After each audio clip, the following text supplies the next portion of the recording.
Hello दोस्तों, नमस्कार। बहुत स्वागत है आपका एग्ज़ाम गुरुजी चैनल के डेली करंट अफेयर्स के वीडियो में। आज 2 जून 2020 है और आज के वीडियो की पीडीएफ डाउनलोड करना मत भूलिएगा। ये पीडीएफ आपको हमारे टेलीग्राम चैनल पर मिल जाएगी।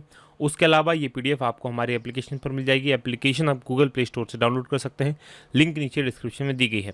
ये हमारी टेस्ट सीरीज है एमपीपीएससी प्री 2020 के लिए। आप लोग इसे ज्वाइन कर सकते हैं। यहाँ आपको 125 टेस्ट मिलने वाले हैं और ये 125 टेस्ट 499 रुपये में आपको मिल जाएंगे। इसके अलावा अगर आपने हमारा नोट्स पहले से ले रखे हैं तो 399 में आपको मिल जाएगी।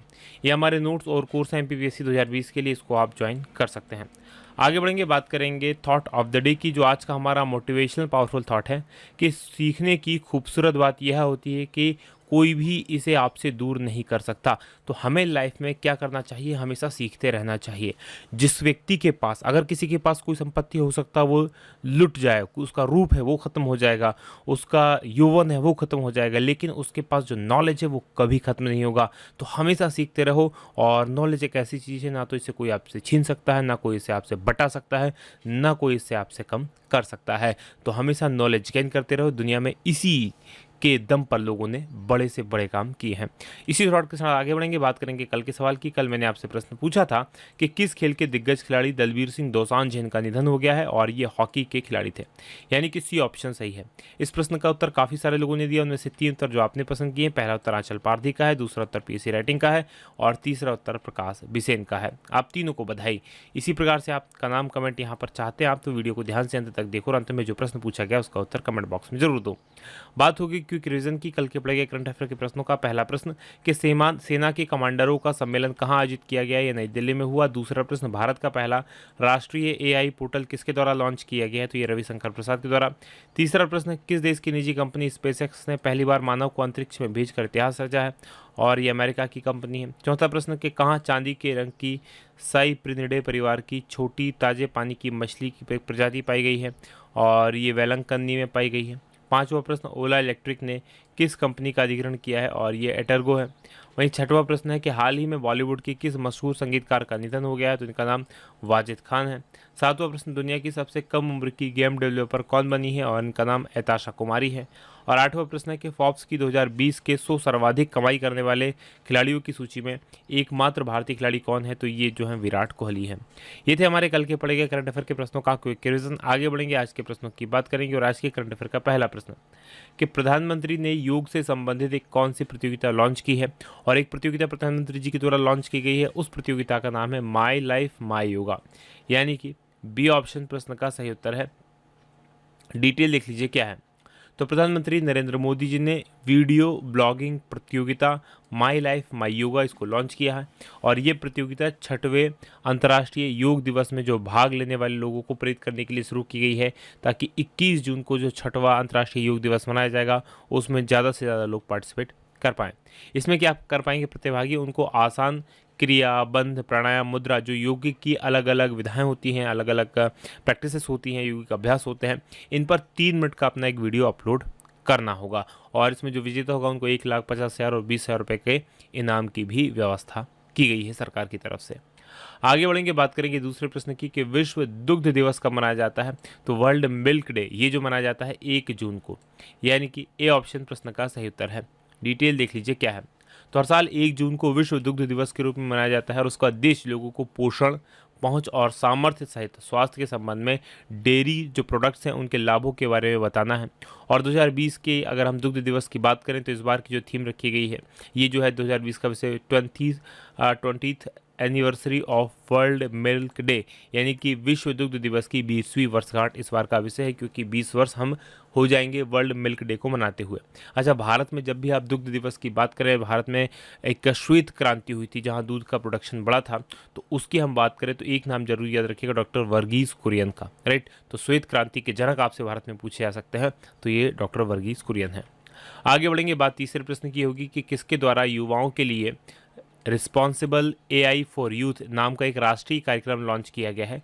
और ये कार्यक्रम लॉन्च किया है रविशंकर प्रसाद जी ने। यानी कि डी ऑप्शन प्रश्न का सही उत्तर है। डिटेल लिख लीजिए क्या है। तो जो केंद्रीय इलेक्ट्रॉनिक और सूचना प्रौद्योगिकी, संचार और कानून न्याय मंत्री हैं रविशंकर प्रसाद, उनके द्वारा युवाओं के लिए रिस्पॉन्सिबल एआई फॉर यूथ नाम का एक राष्ट्रीय कार्यक्रम शुरू किया गया है।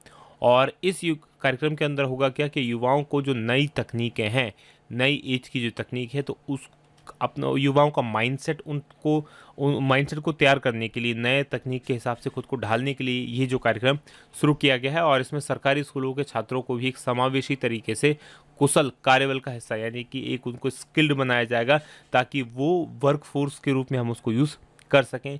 एक स्किल्ड व्यक्ति उसको वो अपना काम जो है, लोगों का काम आसान कर सके, तो उसका हिस्सा बनाने के अवसर प्रदान करेगा। स्कूल के बच्चों को भी इसमें शामिल किया जाएगा। आगे बढ़ेंगे, बात चौथे प्रश्न की होगी। FSSAI, इसके नए मुख्य कार्यकारी अधिकारी कौन होंगे? और ये होंगे अरुण सिंघल, यानी कि सी ऑप्शन प्रश्न का सही उत्तर है। डिटेल देख लीजिए क्या है। तो मंत्रिमंडल की नियुक्ति समिति ने अरुण सिंघल को भारतीय खाद्य सुरक्षा और मानक प्राधिकरण, यानी कि FSSAI, food safety and standard authority of India, इसके मुख्य कार्यकारी अधिकारी के रूप में नियुक्त करने को मंजूरी दी है। और ये खाद्य नियामक के जो वर्तमान सीईओ हैं, GS अयंगकर, इनका स्थान इनके द्वारा लिया जाएगा। FSSAI की बात करें तो ये खाद्य नियामक है। खाद्य नियामक का मतलब कि जो खाद्य यानी कि फूड इंडस्ट्री है, उससे संबंधित ये मानकों को निर्धारित करता है। खाद्य पदार्थों की मैन्युफैक्चरिंग, उनका भंडारण, वो कैसे एक दूसरी जगह से दूसरी जगह पहुंचेंगे, यानी मार्केटिंग, कैसे उनकी सेलिंग होगी, आयात करना, तो इन सब के लिए नियम बनाने का और नियमों को लागू करवाने का काम FSSAI द्वारा किया जाता है। और आपने देखा होगा इसी के जुड़े हुए जो है लाइसेंस नंबर हर फूड प्रोडक्ट पे होते हैं जो पैकेट में बेचा जाता है। आगे बढ़ेंगे, बात पांचवें प्रश्न की होगी कि केंद्र सरकार ने छोटे व्यवसायों और कुटीर उद्योगों को लाभ पहुंचाने के लिए कौन सी योजना शुरू करने की घोषणा की है? और इस योजना का नाम है मुद्रा शिशु ऋण, यानी कि ए ऑप्शन प्रश्न का सही उत्तर है। डिटेल लिख लीजिए क्या है। तो केंद्र सरकार ने छोटे व्यवसायियों और कुटीर उद्योगों को लाभ पहुंचाने के लिए एक योजना शुरू की है, नाम है मुद्रा शिशु ऋण। और इस योजना के तहत 1 लाख अभ्यर्थी 1 साल के लिए 2% ब्याज का लाभ उठा सकते हैं। इसमें मुद्रा शिशु ऋण लोगों को करीब 1500 करोड़ रुपए सरकार ने आवंटित किए हैं।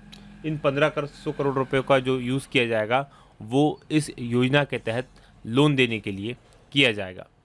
आगे बढ़ेंगे, बात छठवें प्रश्न की होगी कि किस देश ने विश्व स्वास्थ्य संगठन के साथ अपने संबंध समाप्त किए हैं? और ऐसा करने की घोषणा की है अमेरिका ने, यानी कि सी ऑप्शन प्रश्न का सही उत्तर है। डिटेल लिख लीजिए क्या है।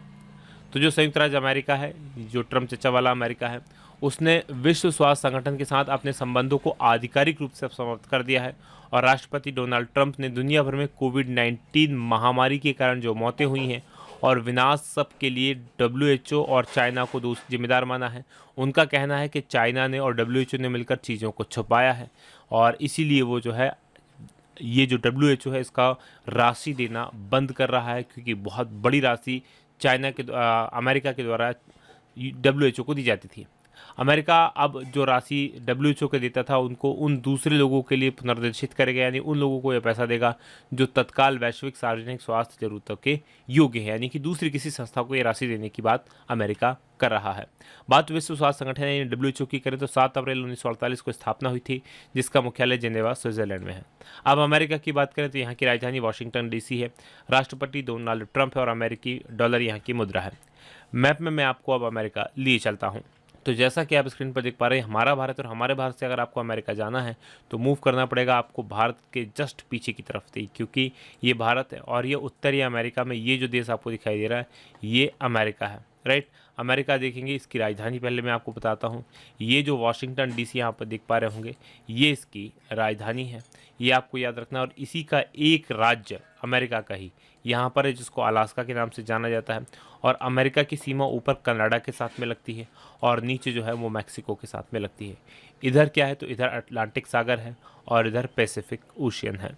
आगे बढ़ेंगे, बात करेंगे अगले प्रश्न की।